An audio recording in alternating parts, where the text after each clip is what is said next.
will teach you how to create a QR code. To do this, click on the barcode icon. From the list you can choose any code to generate. I will choose a QR code.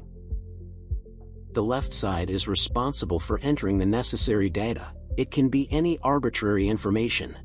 But if we want to make dynamic code, then choose dynamic.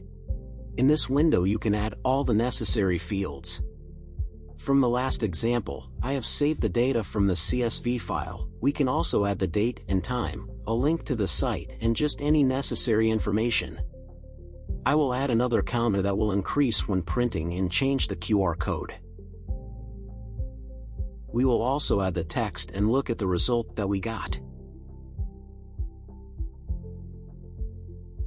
The code is perfectly ready, but I want to make it larger. To do this, click on the pencil icon and change the size.